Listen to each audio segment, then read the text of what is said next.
जिस संख्या में आज हम यहां बैठे हैं, अगर औरंगाबाद की धरती में भी हम लोग इतने लोग संकल्प ले लें तो वो दिन दूर नहीं कि महाराष्ट्र जैसे प्रदेश में बाबा साहब अम्बेडकर के, फूले, साहू, पेरियार, बिरसा के सपनों के राज की व्यवस्था होना कोई बड़ा काम नहीं। जितने लोग यहां बैठे हैं, इतने लोग भी संकल्प ले लें। उसके साथ साथ आज के जो प्रोग्राम का नाम है वो आजाद संवाद मिला। तो आजाद तो हम अभी नहीं हो पाए। मैंने भी प्रयास किया कि हम लोग आजाद हो जाएं, क्योंकि बाबा साहब अम्बेडकर ने कहा कि गुलामों को गुलामी का एहसास करा दो, वो अपनी बेड़ियां स्वयं काट लेंगे। आज इस देश में जहां मैंने औरंगाबाद के बारे में बताया कि पीने को पानी नहीं मिल रहा है, वहीं पूरे भारत में उड़ीसा, बिहार ऐसे प्रदेश भी हैं जहां पहनने को कपड़े नहीं है, सर पे छत नहीं। तो मैं समझता हूं कि आज भी हम लोग जानवरों जैसा जीवन जी रहे, गुलामों जैसा जीवन जी रहे हैं। महापुरुष कह के गए कि गुलामों का एहसास करा दो, हमें एहसास भी है, लेकिन हम अपने निजी स्वार्थों में मनुवादी, ब्राह्मणवादी दलों के चमचे बनके अपने महापुरुषों के सपने को आघात पहुंचाने का काम कर रहे हैं, उनके त्याग बलिदान को कमजोर करने का काम कर रहे हैं। तो ये स्वार्थ हमें छोड़ना पड़ेगा। मैं तो ये भी समझता हूं कि आज भी हमारे लोग कुर्सी की वैल्यू नहीं समझ पाए। वो खड़े होने में ज्यादा भरोसा करते हैं और कुर्सी पर बैठने में कम भरोसा करते हैं। यानी कि आज भी हम लोग मानसिक रूप से गुलाम बने हुए हैं। इसलिए हमें आजादी की तलाश करनी पड़ेगी और सच्ची आजादी की तरफ, क्योंकि मैं मानता हूं कि सिर्फ सांसों का लेना ही आजादी नहीं। गाड़ी में, बस में बैठ के या प्लेन में बैठ के घूम लेना ही आजादी नहीं है। अगर हम यहां आजादी से अपने हक और अधिकार, जो संवैधानिक अधिकार हमें मिले, अगर हम उनके साथ नहीं जी रहे, तो मैं समझता हूं कि आजादी अधूरी है। हमारे लोगों को सीख दे। आज हालात बिल्कुल ऐसे हैं,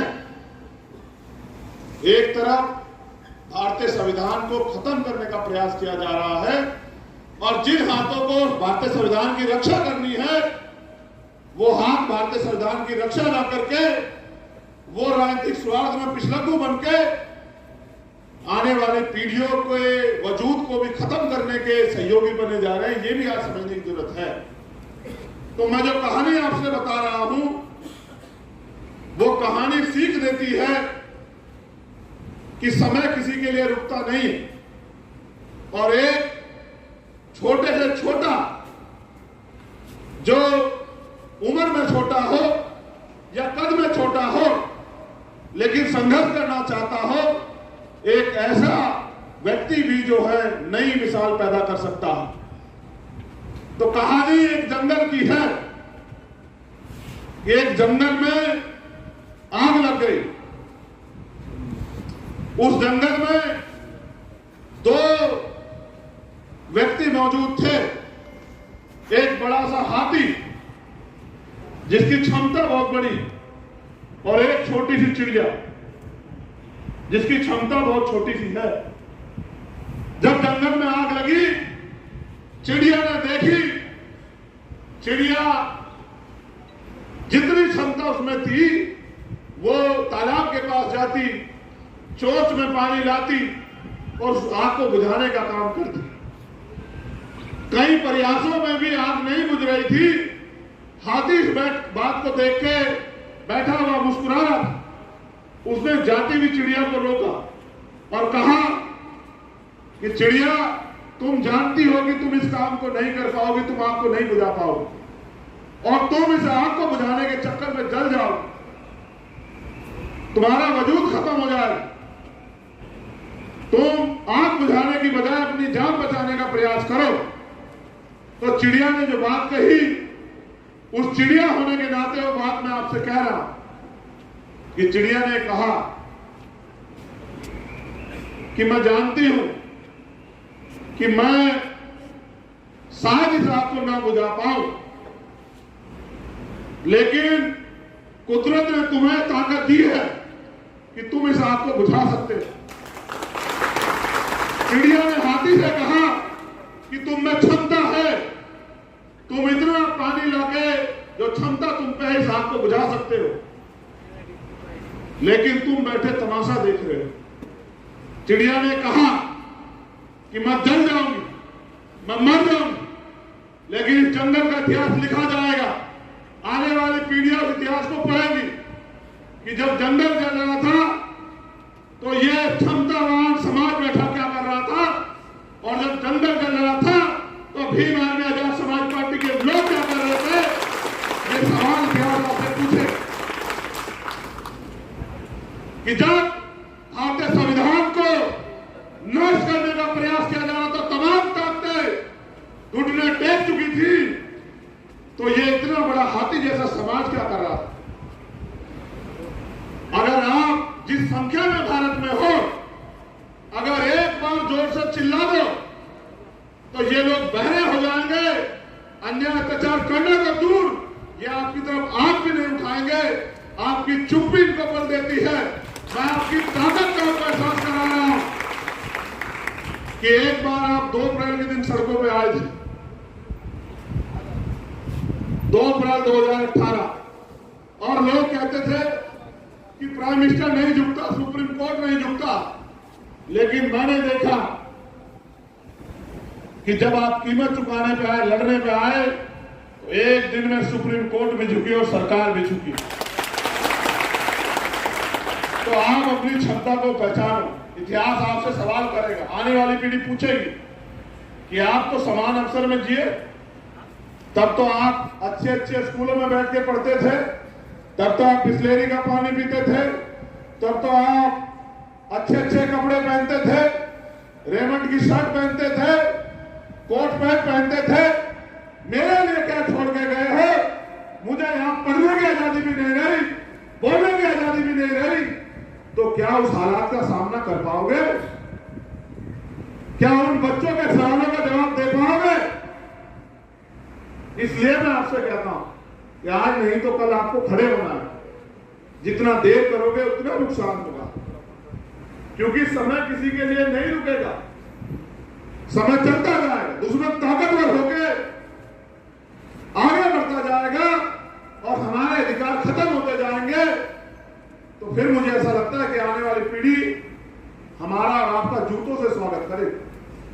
वो अपने घरों में हमारी तस्वीरें नहीं, जो तस्वीरें लगी होगी उन पर काले पोस्टर काम करेगी कि नालायक लोगों की वजह से बाबा साहब अम्बेडकर के बच्चों की जो कुर्बानियां थी वो भी व्यर्थ गई। मैं औरंगाबाद से जो महाराष्ट्र उपाध्यक्ष हैं बलराज दाभड़े जी, बाबू बागवाने जी, राहुल मकासरे जी, जो शहर जिलाध्यक्ष हैं, उनका भी धन्यवाद देता हूं कि उन्होंने इतना अच्छा आयोजन किया, मुझे आप लोगों के बीच में बात रखने का मौका दिया, क्योंकि समय कम है, मेरी फ्लाइट है और महाराष्ट्र की सड़कें कम, गड्ढे ज्यादा है। तो मुझे ऐसा लगता है कि मुझे जाना चाहिए कि मैं, क्योंकि मेरी रैली परसों को मेरे साथी मुझसे कल कह रहे थे कि बारिश में आ जाओ, तो मैं बारिश से तो नहीं डरता, क्योंकि मेरी 16 तारीख में रैली उज्जैन में लगी हुई है। मेरी रैली की खबर उनके प्राइम मिनिस्टर वहां पहुंच गए थे और वहां गुप्त मीटिंग हुई आरएसएस के लोगों की। कल के अखबार में भी छपी हुई थी वो मीटिंग, एक आर्टिकल भी छपा, वो लोग रो रहे थे कि इसको भीम आर्मी को रोको, इसको बैन करो।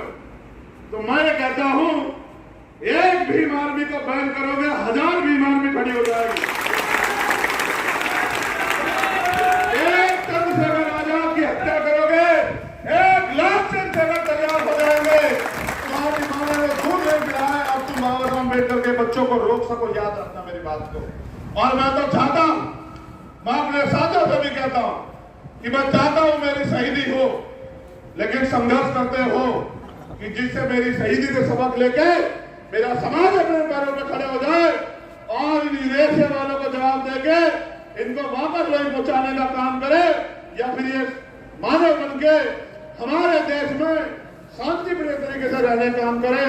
आपने मुझे सुना, इसके लिए आपका बहुत बहुत धन्यवाद। जय भीम, जय भारत, जय मंगल, जय जोहार, जय संविधान। आप सभी के लिए मंगल कामनाएं और आप सभी को पुनः आपको 14 अक्टूबर धम्म चक्र परिवर्तन दिवस की हार्दिक बधाई।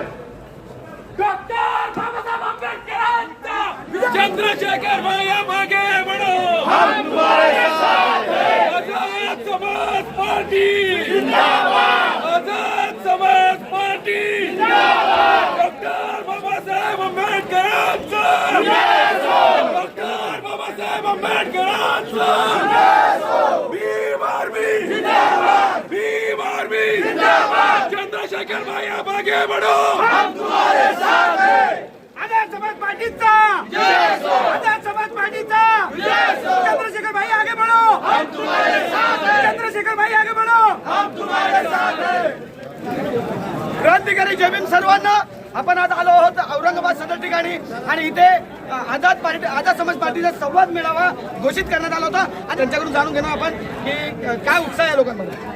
तुम्ही स्वतःच बघत असाल की जी माणसं बघतायत ती फक्त भाईला भेटण्यासाठी बघण्यासाठी उत्सुक झालेली आहेत आणि महत्त्वाचं म्हणजे भाई कधी स्वतःला मला बघायला या म्हणून नाही, भाईचं नेहमी हेच असतं की माझ्यापेक्षा तुम्ही डॉक्टर बाबासाहेब आंबेडकरांची विचारधारा लोकांमध्ये रुजवण्यासाठी छत्रपती शिवरायांची असू दे, शाहू महाराजांची असू दे, महात्मा फुल्यांची जे बहुजनांचे महापुरुष आहेत आपले, ज्यांनी आपली विचारधारा चालून या देशामध्ये सत्ता प्रस्थापित करण्यासाठी जे जे प्रयत्न करता येतील ते सर्व तरुणांनी आझाद समाज पार्टीच्या माध्यमातून, भीम आर्मीच्या माध्यमातून या देशामध्ये प्रस्थापित करून आपली स्वतःची सत्ता आणून या लोकांना न्याय मिळवून देण्यासाठी प्रयत्न केले पाहिजेत। हा आईंचा संदेश असतो आणि हीच सगळ्या लोकांना आणि या तरुणांना दिशा देण्याचं काम आपले चंद्रशेखर भाई करत असतात। इतर पार्टींचं काय हालत झालं वातावरण? इतर पार्ट्या बघत असतील की भाई चंद्रशेखर आझाद एकच म्हणजे वर्षातून 2दा-3दा या महाराष्ट्रात येतात, कारण की देशभरामध्ये सर्व राज्य फिरावे लागतात। त्या सर्व राज्य फिरत असताना आपल्या महाराष्ट्रामध्ये आझाद समाज पार्टीच्या माध्यमातून आणि भीम आर्मीच्या माध्यमातून जशी संघटना वाढत चाललेली आहे आणि जसा प्रोग्राम जर पहिल्यांदाच औरंगाबादमध्ये हा प्रोग्राम होत असतो आणि याला हजारोच्या संख्येने माणसं उपस्थित आहेत, तर नक्कीच या औरंगाबाद शहरातील अनेक पक्ष हे धडकी भरली असेल त्यांच्यामध्ये। तर आपण आता भेटणार आहोत रायगड जिल्ह्यामधून काही लोक आलेले आहेत। गुरुनाथ भाई गायकवाड रायगड जिल्ह्यात आज बघितलं असेल भाईचा ताबा म्हणजे काय। भाई 2 दिवस झाले आज महाराष्ट्रामध्ये आलेलं, तर आता आम्ही एवढेला होतो, एवढ्या लाखोच्या वरती संख्या होती, एवढं होतं भाईला म्हणजे पाय टाकायला जागा नव्हती, एवढी पब्लिक भाईसाठी। भाई काय सांगितलेलं आहे, भाईंकडे जे बाबासाहेबांचे विचार आहेत ते आपल्याला घेण्यासारखे आहेत, कारण बाबासाहेबांचे विचार फक्त आपल्या महाराष्ट्रामध्ये कोणाकडे राहिलेलेच नाहीये, कारण ते चंद्रशेखर आझाद भाई जे सांगतात त्या शब्दाकडे खरंच आहे। पुढं काय होणार ते आता आपल्याला सांगतात, पण त्याच्याकडे लक्ष देत नाही। आपण फक्त सेल्फी काढतो आणि फेसबुकला व्हॉट्सअपला टाकतो। अरे फेसबुक व्हॉट्सअपला का टाकू, तुमच्या गालामध्ये हात टाकायची वेळ आलेली आहे, तर तुम्ही ते लक्षात ठेवत नाही। चंद्रशेखर आझाद भाई जसं पावलं टाकत त्यांच्या पाठीवर आपण पावलं टाका, अर्थात आपल्याला कुठेतरी संविधानाला लागणार नाही। आणि हे सांगतो, जोपर्यंत चंद्रशेखर भाई आझाद आहेत तोपर्यंत संविधानाकडे हिंमतच नाही हात लावायची, आणि आपण तर देणार नाही। जर संविधान जर वाईट बघत असेल ना तर फार चोपामध्ये मारण्याची हिंमत आपली कॅपिटल ठेवली पाहिजे। डॉक्टर बाबासाहेब आंबेडकरांचा आपण आता भेटणार नवनियुक्त रायगड जिल्ह्याचे सुफियान मुकादमचे यांची नियुक्ती झालेली आहे। इथे शिवसेनेमधून चांगले प्रतिसाद मिळाला त्या पनवेलमधून, आणि आझाद समाज पार्टीचा आता दौरा त्यांच्या हातामध्ये मायनॉरिटी सेलचा होणार आहे। आता आपण भेटतो सुफियान मुकादम, क्रांतिकारी जय भीम। सुफियानजी काय सांगा? शर भाई अरसे से हमने शिवसेना के लिए काम किया है और अपने बलबूते भी, क्योंकि कोई पार्टी का लेबल लेकर अपने काम नहीं किया, पार्टी के साथ अपने हमेशा अच्छे से चले। और एक ऐसी अभी वीडियो वगैरह जो आज़ाद भाई का हमने देखी, एक ऐसा लग रहा है कि कोई ऐसा क्रांतिकारी है जो ये देश को फिर से आज़ाद करा सकते हैं, और ये देश की जो महामारी है, जो देश की जो अर्थव्यवस्था है जो खराब हो चुकी है, उसको आज अगर पूरी तरीके से अगर किसी में दम है तो वो चंद्रशेखर आज़ाद ही है। और आज हम चंद्रशेखर आज़ाद साहब के साथ हैं और इंशाल्लाह मरे दम तक रहेंगे और उनके साथ मिलकर काम करेंगे। और वो बहुत अच्छे सोच वाले इंसान है और मुस्लिम पूरा समुदाय इंशाल्लाह उनके साथ। आपण भेटणार आहोत पनवेल तालुका अध्यक्ष सिद्धोधन कांबळे यांना। जय भीम। क्रांतिकारी जय भीम। भाई 2 दिवस झाले येवल्यामध्ये आहेत, नंतर औरंगाबादमध्ये आले. लोकांनी त्यांना खूप मोठा प्रतिसाद दिला, लोकांनी प्रेम दाखवलं. खरंच भाईंचे इथे खूप चाहते आहेत आणि आझाद समाज पार्टी आणि भीम आर्मी येणाऱ्या वेळेमध्ये महाराष्ट्रामध्ये खूप मोठी क्रांती आणणार आहे. आज आमचे रायगड जिल्हाध्यक्ष गुरुनाथभाई गायकवाड यांच्या शिफारशीवरती आमचे सुफियान मुकादम भाई यांना मायनॉरिटीचे रायगड जिल्हाध्यक्ष पदावरती नियुक्ती केलेली आहे. भाईंना पहिलं मी सर्वप्रथम स्वागत करतो. भाई तुम्ही आपल्या पक्षामध्ये आले, आता पक्ष आमचा आपला सर्वांचा आहे. आपण सर्व मिळून आझाद समाज पार्टीला रायगड जिल्ह्यामध्ये पनवेल तालुक्यामध्ये मोठ्या ताकदीने उभं करण्याचा प्रयत्न करू. सिद्धून भाई, काही दिवसांपूर्वी असं 28 तारखेला सप्टेंबरला बाबासाहेबांच्या 40 फुटाच्या बॅनरचा अपमान करण्यात आला होता. तर त्याबद्दल तुम्ही FIR केला कामोडा पोलीस स्टेशनमध्ये. अद्याप काय कारवाई झाली आहे की नाही, त्याबद्दल भाईंच्याबद्दल भाईंशी काय चर्चा झाली का आपली? काय झालं? विषय असा आहे, बाबासाहेबांच्या फोटोची जी विटंबना झाली होती गेल्या 10-12 दिवसाखाली, तर त्यासाठी आम्ही जो मुद्दा उचललेला, जो आंदोलन केलेला, त्या आंदोलनाचा प्रतिसाद म्हणजे आम्ही त्याच्यावरती गुन्हा दाखल केलेला आहे. आणि गुन्हा दाखल झाल्यानंतर आज जे काही आरोपी आहेत, आता पोलिसांचा तपास चालू आहे असं पोलीस म्हणतात. परंतु आज आम्ही भाईंच्यापर्यंत हा विषय घेऊन गेलेलो आहोत. भाईंना याची समज दिलेली की भाई आम्ही अशा विषयावरती बाबासाहेबांची जी विटंबना झाली होती त्या लोकांवर आम्ही गुन्हे दाखल केलेले आहेत. पोलिसांनी प्रतिसाद देत आहेत. पण सर्व आमचं प्रथम एवढंच आहे, जो कोणी आरोपी असेल त्यांच्यावरती लिगल ॲक्शन घेऊन त्यांच्यावरती कारवाई करून त्यांना सजा होणी पाहिजे आणि ते लवकरात लवकर होईल. बाईंनी पण आश्वासन दिलेलं मी वर पैसे लावून त्यांना मी कॉल करेन. सर, नवी मुंबई एअरपोर्ट तर कुठेली होती, सम्राटासोबत कुठेली होती, ती पण निष्कासित करण्यात आली फक्त आणि फक्त एअरपोर्टमुळे. तर त्याबद्दल आपलं काय बोलणं झालं का आणि काय आपली भूत असणार आझाद समाज पार्टी काय कर्तव्य करणार त्या संदर्भात? मनुवादी सरकार सर्वप्रथम मी हेच विचारत, कारण की ह्या सरकारने लपून चोरून बुद्धांच्या लेणी तोडण्याचा प्रयत्न केलेला आहे आणि ते शेवटी ते सत्य आहे. सूर्यासारखं सत्य आहे, ते कधी लपू शकत नाही. आज नाही तर उद्या जगाला सर्व कळेल. आणि आज आझाद समाज पार्टीपर्यंत त्यांच्या आमच्या तथागत बुद्धांच्या पुतळ्यांच्या ज्या तोडलेल्या आहेत त्यांचा विषय आमच्यापर्यंत पोहोचलेला आहे. त्याच्यावरती आझाद समाज पार्टीतर्फे लवकरात लवकर आम्ही एक मोठा निर्णय करून भाईंना त्या मुद्द्यावरती आम्ही आमच्या रायगडमध्ये लवकरात लवकर बोलू आणि हा विषय आम्ही लवकरात लवकर घेऊ. आज हम मिलना चाहते हैं ठाकरे साहब को, जो मराठवाड़ा के प्रवक्ता हैं आज़ाद समाज पार्टी के. उनसे जानना चाहेंगे कि किस नेतृत्व को, आज़ाद भाई के नेतृत्व को किस प्रकार वो ले रहे हैं और क्या प्रेरणा देते हैं. सभी भाइयों को मेरा क्रांतिकारी देवी, हमारे महाराष्ट्र के पदाधिकारी सभी आए, हमारे नेहाताई शिंदे, हमारे जो गायकवाड़ साहब जो आए, बड़े दूर दूर से महाराष्ट्र से सभी हमारे नेतागण आए हमारे पक्ष से. और क्रांतिकारी बोले तो हमारा नेता इतना क्रांतिकारी उनकी जो है तो पूरे वर्ल्ड में गणना हो रही है और सबसे यंग नेतृत्व है पूरे महाराष्ट्र, पूरे भारतवर्ष का. और पूरे भारतवर्ष में जो क्रांति होने वाली आने वाले इलेक्शन में वो थर्ड फ्रंट का भाई हमारा चेहरा रहने वाले जो थर्ड फ्रंट है, जो भारत की जो थर्ड फ्रंट बनेगी, जो शरद पवार साहब जो है भाजपा को छोड़ के जो थर्ड फ्रंट रहेगी उसमें सबसे बड़ा 1 नंबर का चेहरा रहेगा भाई आज़ाद का. क्योंकि वो बहुजनों के नेता है. आप खाली उनको दलितों का नेता बोल के प्रेरण मत कीजिए, उसका आप पूरा कर रहे बार बार उनको दलित बोल के. भारत में अम्बेडकर यानी अनुरोध करता हूँ, हाथ जोड़ के विनती करता हूँ मेरे माता बहनों को कि हमारे भाई चंद्रशेखर आजाद को हम प्रमोट करें कि वो OBC, दलित, किसानों का और सभी जाति धर्मों के नेता है. चाहे ब्राह्मण क्यों ना हो, लेकिन सभी ब्राह्मण खराब नहीं थे. कुछ ब्राह्मण उस समय बाबा साहब के साथ भी काम करते थे. कारण नाम में ही दम है. आज़ाद, आज़ाद भाई से जो भी जुड़ता है वो रिवोल्यूशनरी रहता है. वो कोई किसी पार्टी से या किसी मतलब से भाई की तरफ नहीं आता. वो उन्हें दिल से चाहने वाला जितना भी यूथ है वो खुद ब खुद आ जाता है. ऐसा कहीं ऐसी बात नहीं है कि बुलाया हुआ, पैसा देकर बुलाया हुआ लोग नहीं आए. तो औरंगाबाद की भूमि में ये क्रांति हुई है. बहुत ही ताकत से लोग यहाँ पर आए हैं, यूथ आए हैं. तो भाई को यहाँ से उन्होंने जो प्रेरणा दी है, यही प्रेरणा औरंगाबाद के यूथ ने अपने दिलो दिमाग में रखकर चुनाव तक जिंदा रखनी चाहिए और औरंगाबाद में रिवोल्यूशन लाना चाहिए. यही उम्मीद. भाई के लिए क्या बोलना चाहिए? भाई के लिए बोलना चाहता हूँ कि आज़ाद चंद्रशेखर रावण शोला है सुलगता हुआ, जलने की जिद में है और तस्वीर इस समाज की वो बदलने की जिद में है. वो और लोग थे जो राह से भटक गए. आज़ाद चंद्रशेखर रावण आज भी भीमजी की राह पर चलने की जिद में है, चलने की जिद में है। जय भीम। आम्ही औरंगाबादमध्ये आलेलो आहोत आणि आमचे राष्ट्रीय नेते माननीय चंद्रशेखरजी आझाद यांनी 2 दिवस आमच्याबरोबर ठिकठिकाणी आमचे प्रोग्राम झाले, मेळावा झाले. आज हा जो मेळावा होता कार्यकर्त्यांचा, सगळ्यांना त्यांनी प्रत्येक कार्यकर्त्याशी संवाद साधून कशा प्रकारे कोणाचे काही प्रॉब्लेम्स किंवा काही आपल्याला आंदोलनं घ्यायची आहे, काय काय पुढे आपल्याला वाटचाल करायची, काय नियोजन करायचे, आयोजन काय करायचं हां जे काय आहे. आणि प्रत्येकाने जे जिल्ह्यातले जे पदाधिकारी होते सगळ्यांनी आपल्या जिल्ह्यातले काही प्रश्न त्यांच्यासमोर मांडले. त्यांच्यावर चांगल्यापैकी संवाद साधून की बाबा याच्यावर आपण काय कसं आपल्याला पुढे आपला हा समाज पार्टी आपला पक्ष कसा आपल्याला पुढे न्यायचा आहे आणि येणाऱ्या ज्या 2024 सालची निवडणूक आहे त्याच्यामध्ये आपलं योगदान असेल, किती आपले लोक निवडून आणायचे याच्यावरती आतापासून आमची म्हणजे वाटचाल चालू आहे. आणि आता जो मेळावा भव्य म्हणजे जवळजवळ जेवढं स्टेडियम होतं पूर्ण भरलेला, सगळे लोक ठिकाणाहून आलेले होते सगळ्यांनी. आणि बघितलं नाही की एवढा पाऊस असताना प्रत्येक कार्यकर्ता, प्रत्येक पदाधिकारी आजच्या या मेळाव्याला त्यांनी उपस्थित दाखवून फार म्हणजे आमच्या नेत्याला इतका आनंद झाला की बाबा मी इथे येऊन माझं एकदम म्हणजे हे झालेलं आहे की बाबा बघून फार त्याला आनंद झाला. आणि आजचा जो 2 दिवसाचा जो आमचा कार्यक्रम होता हा आम्ही व्यवस्थितपणे सगळ्यांच्या सपोर्टही हा पूर्ण केलेला आहे. जय भीम, जय महाराष्ट्र.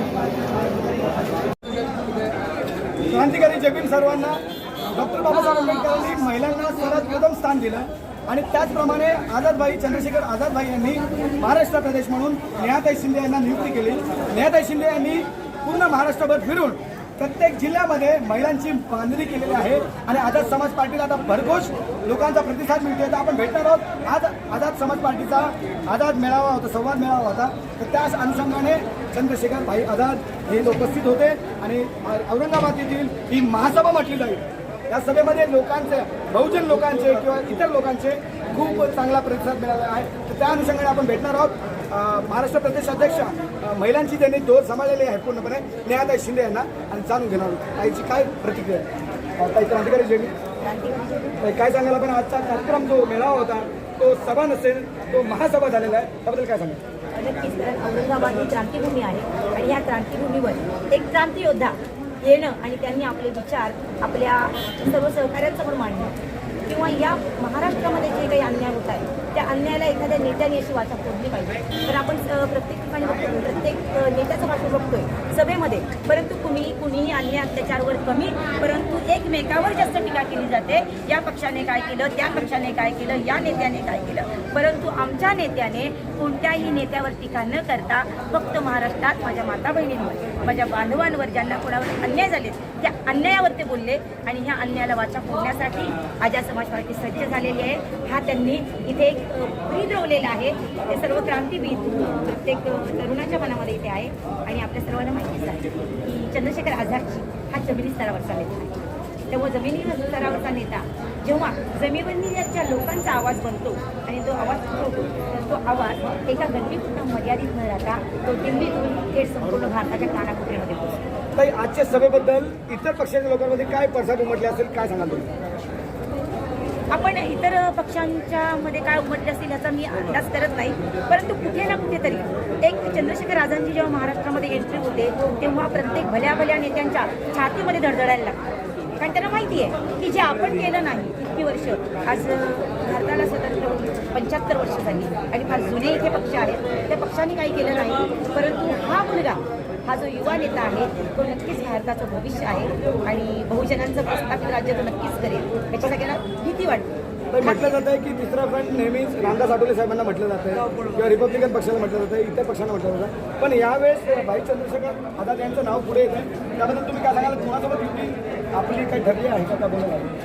सगळ्यात महत्त्वाचं म्हणजे की कोणाबरोबर करायची हा संपूर्ण निर्णय जो आहे तो राष्ट्रीय अध्यक्षांचा आहे आणि ज्या ज्या वेळेला निवडणुका येतील त्या वेळेला, कारण निवडणुकीच्या आधी आमची राष्ट्राध्यक्षांबरोबर चर्चा होईल आणि सर्वांच्या संगतमताने आम्ही म्हणजे ज्या ते सांगितल्या पक्षाला आम्ही नक्कीच युती करू. परंतु मी हे जाहीरपणे सांगेन की आमच्या या युतीमध्ये भाजप नसेल, भाजप सोडून कोणत्याही पक्षाची आम्ही युती करायची आहे की जी बहुजनाची लढाई आहे. नेहाताई अब आगे बढ़ो. या होत्या आपल्याशी नेहाताई शिंदे, ज्यांनी महिलांचं नेतृत्व इथे पूर्ण महाराष्ट्रामध्ये ते समाजामध्ये सक्षम झालेलं आहे. 25 कॅमेरामॅन दिनेश औरंगाबाद.